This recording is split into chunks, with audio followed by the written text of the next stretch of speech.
Hello, Mark. This is Sylvia, and my student number is 28, and I'm sophomore at NCUE. Now I'm going to read a transcript of the speech. And Curzan, what makes a word real? I need to start by telling you a little bit about my social life, which I know may not seem relevant, but it is. When people meet me at parties and they find out that I'm an English professor who specializes in language, they generally have one of two reactions. One set of people look frightened, laughter.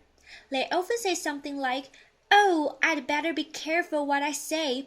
I'm sure you'll hurt every mistake I make." And they stop talking, laughter. And they wait for me to go away and talk to someone else. The other set of people, their eyes light up, and they say, "You are just the person I want to talk to." And then they tell me about whatever it is they think is going wrong with the English language. Laughter.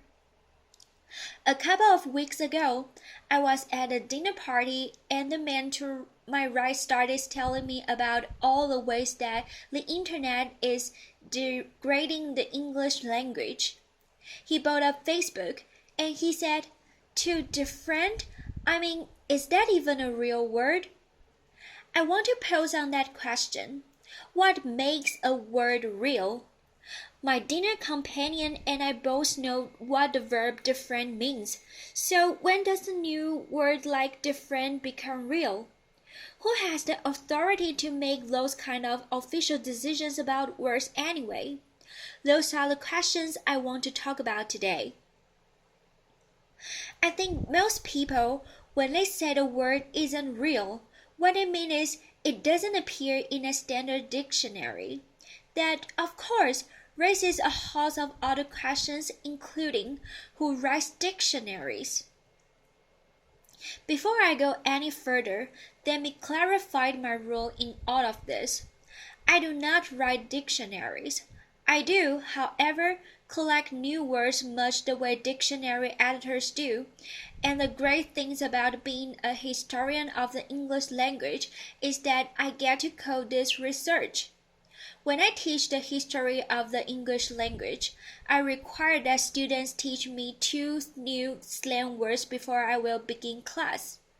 Over the years, I have learned some great new slang this way, including hangry, which is when you are cranky or angry because you are hungry, and adorable, which is when you are adorable in kind of a dorky way. Clearly, terrific words that fill important gaps in the English language. Laughter. But how real are they if we use them primarily as slang and they don't yet appear in a dictionary? With that, let's turn to dictionaries. I'm going to do this as a show of hands. How many of you still regularly refer to a dictionary, either print or online? Okay, that looks like most of you. Now, a second question. Again, a show of hands. How many of you have ever looked to see who edits the dictionary you are using? Okay, many fewer. At some level, we know that there are human hands behind dictionaries, but we are really not sure who those hands belong to. I'm actually fascinated by this. Even the most critical people out there tend not to be very critical about dictionaries, not distinguishing among them, and not asking a whole lot of questions about who added them. Just think about the phrase, "Look it up in the dictionary," which suggests that all dictionaries are exactly the same. Consider the library here on campus, where you go into a reading room, and there is a large unabridged dictionary up on a pedestal in this place of honor and respect lying open so we can go stand before it to get answers. Now, don't get me wrong. Dictionaries are fantastic resources, but they are human and they are not timeless. I'm struck as a teacher that we tell students to critically question every text they read, every website they visit, except dictionaries, which we tend to treat as unauthored, as if they came from nowhere to give us answers about what words really mean. Here's the thing, if you ask dictionary editors, what they will tell you is they are just trying to keep up with us as we change the language. They are watching what we say and what we write and trying to figure out what's going to stick and what's not going to stick. They have to gamble because they want to appear cutting edge and catch the words that are going to make it, such as LOL, but they don't want to appear faddish and include the words that aren't going to make it. And I think a word that's they are watching right is YOLO, you only live once. Now I get to hang out with dictionary editors, and you might be surprised by one of the places where we hang out. Every January, we go to the American Dialect Society annual meeting, where, among other things, we vote on the word for the year. There are about 200 or 300 people who come, some of the best-known linguistics in the United States. To give you a sense of the flavor of the meeting, it occurs right before happy hour. Anyone who comes can vote. The most important rule is that you can vote with only one hand. In the past, some of the winners have been tweeted in 2009 and hashtag in 2012. Chad was the word of the year in the year 2000 because who knew what a child is before 2000 and WMD in 2002. Now we have other categories in which we vote too, and my favorite category is most creative word of the year. Past winners in this category have included recombobulation area, which at the Milwaukee airport after security, where you can recombobulate laughter. You can put your belt back on, put your computer back in your bag. And then my all-time favorite word is this vote, which is multi-slaking laughter. And multi-slaking is the act of having multiple windows up on your screen, so it looks like you are working when you are actually going around on the web. Laughter, applause. Will all of these work stick? Absolutely not. And we have made some questionable choices. For example, in 2006, when the word of the year was Plutoed, to mean demoted laughter. But some of the past winners now seem completely unremarkable, such as app and e as a prefix, and Google as a verb. Now, a few weeks before our vote, Lake Superior State University issues its list of banished words for the year. What is striking about this is that there's actually often quite a lot of overlap between their list and the list that we are considering for words of the year. And this is because we're noticing the same thing. We're noticing words that are coming into prominence. It's really a question of attitude. Are you bothered by language fads and language change, or do you find it fun, interesting, something worthy of study as part of a living language? The list by Lake Superior State University continues a fairly long tradition in English of complaints about new words. So here's Dan Harry offered in 1875, who was very concerned that desirability is really a terrible word. In 1760, Benjamin Franklin wrote a letter to David Hume giving up the word colonize as bad. Over the years, we are also seeing worries about new pronunciations. Here's a Samuel Rogers in 1855 who is concerned about some fashionable pronunciations that he finds offensive, and he says, as if contemplate were not bad enough, balcony makes me sick. Laughter. The word is borrowed in from Italian and it was pronounced as balcony. These compliments now strike us as quaint, if not downright adorable laughter. But here's the thing, we still get quite worked up about language change.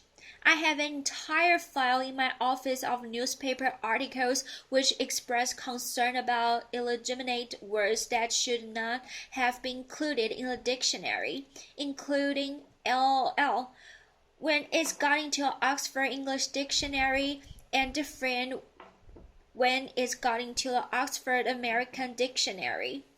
I also have articles expressing concern about invite as a noun, impact as a verb, because only T's can be impacted, and incentivize is described as boorish, bureaucratic, misspeak.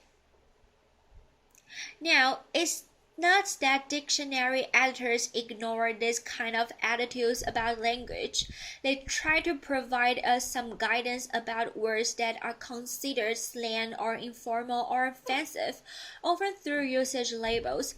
But they are in something of a blind, because they are trying to describe what we do, and they know what we often go to dictionaries to get information about how we should use a word well or appropriately. In response, the American Heritage Dictionaries include usage notes. Usage notes tend to occur with words that are troublesome in one way, and one of the ways that they can be troublesome is that they are changing meanings. Now, usage notes involves very human decisions, and I think as dictionary users, we are often not as aware of those human decisions as we should be. To show you what I mean, we will look at an example, but before we do, I want to explain what the dictionary editors are trying to deal with in this usage note. Think about the word pursue and how you see that word. I would guess many of you are thinking of scan, reading quickly. Some of you may even have some walking involved because you are perusing grocery store shelves or something like that. You might be surprised to learn that if you look in most standard dictionaries, the first definition will be read carefully or pored over. American Heritage has that as a first definition. They then have as the second definition scheme, and next to that they say usage problem laughter. And then they include a usage note which is worth looking at. So here's usage note. Peruse has long meant to read thoroughly, but the word is often used more loosely to mean simply to read. Further extension of the word to mean to glance over, skim, has traditionally been considered an error, but our ballot results suggest that it is becoming somewhat more acceptable. When asked about the sentence, I only had a moment to pursue the manual quickly. 66% of the usage panel find it unacceptable in 1988, 58% in 1999, and 48% in 2011. Oh, the usage panel, the trusted body of language authorities who is getting more lenient about this. Now, what I hope you are thinking right now is, wait, who's on the usage panel? And what should I do their pronouncements? If you look in the front matter of American Heritage Dictionaries, you can actually find the name and the people on the used panel. But who looks at the front matters of dictionaries? There are about 200 people on the usage panel. They include academicians, journalists, creative writers. There is a Supreme Court justice on it and a philologist. Linguistics. As of 2005, the list includes me. Applause. Here's what we can do for you. We can give you a sense of the range of opinions about contested usage. That is and should be the extent of our authority. We are not a language academy. About once a year, I get a ballot that asks me about whether new uses, new pronunciations, new meanings are acceptable. Now here's what I do to fill out the ballot. I listen to what other people are saying and writing. I do not listen to my own likes and dislikes about the language. I will be honest with you. I do not like the word impactful. But that is neither here nor there in terms of whether impactful is becoming common usage and becoming more acceptable in written course. So to be responsible, what I do is go look at usage, which often involves going to look at online databases such as Google Books. Well, if you look for impactful in Google Books, here is what you find. Well, it sure looks like impactful is proving useful for a certain number of writers and has become more and more useful over the last 20 years. Now, there are going to be changes that all of us don't like this language. There are going to be changes where you think, really, does the language have to change that way? What I'm saying is, we should be less quick to decide that change is terrible. We should be less quick to impose our likes and dislikes about words on other people, and we should be entirely reluctant to think that English language is in trouble. It's not. It is rich and vibrant and filled with creativity and the speakers who speak it. In retrospect, we think it's fascinating that the word nice used to mean silly, and that the word decimate used to mean to kill one in every 10 laughter. We think that Ben Franklin was being silly to worry about notice as a verb. Well, you know what? We are going to look pretty silly in hundreds of years for worrying about impacts as a verb and invite as a noun. The language is not going to change so fast that we can't keep up.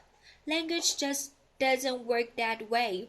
I hope that what you can do is find language change not worrisome, but fun and fascinating, just the way dictionary editors do. I hope you can enjoy being part of the creativity that is continually remaking our language and keeping it robust. So how does a word get into our dictionary? It's getting because we use it and we keep using it, and dictionary editors are paying attention to us. If you are thinking, but that's all of us decide what words mean, I would say, yes, it does, and it always has. Dictionaries are the wonderful guide and resource, but there is no objective dictionary authority out there that is the final arbiter about what words mean. If a community of speakers is using a word and knows what it means, it's real. The words might be slangy. That word might be informal. That word might be a word that you think is illogical or unnecessary. But that word that we are using, that word is real. Thank you. Applause. Thank you.